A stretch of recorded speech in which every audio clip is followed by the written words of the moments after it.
6 people are dead, 86 are injured, and the capital of Yemen, Sana'a, is once again on fire. But this time, it's not Saudi jets in the sky. It's Israel. Yes, Israel has just bombed Yemen. And the question everyone should be asking is, why is a country that's already fighting a brutal war in Gaza opening another front hundreds of miles away in Yemen? Because if you zoom out, this isn't just another headline about Middle East violence. This is the war in Gaza spilling over, turning into a regional conflict. And Yemen, the poorest country in the Arab world, is paying the price. So let's start with the facts. On Sunday, Israeli warplanes bombed the Yemeni capital Sana'a. The strikes hit an oil facility, a power plant, and according to Israel, a presidential palace sitting on a military complex. But here's the reality. That presidential palace has been abandoned for years, which means once again we are watching governments justify attacks on civilians by slapping the military target label on literally anything. At least 6 people were killed and 86 others wounded.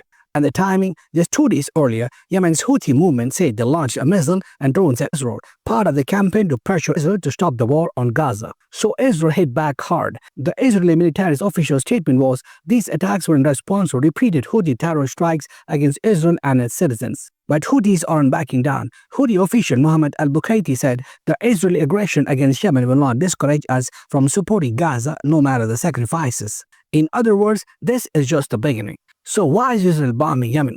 Let's break it down. The Houthis control most of northern Yemen, including Sana'a. They are backed by Iran.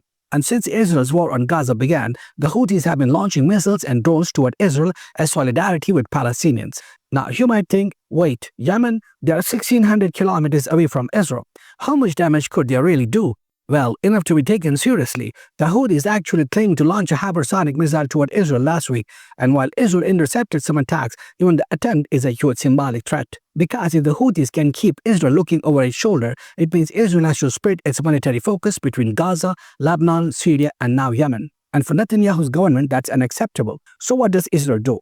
They bomb civil infrastructure in Yemen, oil plants, power stations, government buildings. Because let's be honest, the goal isn't to stop missiles, the goal is to make ordinary Yemenis suffer, to show the world that Israel can hit any Arab capital it wants and to scare the Houthis into backing off. But here's the bigger story. This isn't just about Israel and Yemen. This is about Gaza turning into a regional war. Think about it. In Lebanon, Israel is trading fire daily with Hezbollah. In Syria, Israel is bombing bases and infrastructure. In the Red Sea, the Houthis have been targeting ships they claim are linked to Israel or its allies. And now, Israeli jets are dropping bombs on Yemen's capital. This is no longer just about Hamas. This is Israel versus an entire axis of groups that call themselves the Resistance Front. Hamas, Hezbollah, Houthis, all backed in some form by Iran.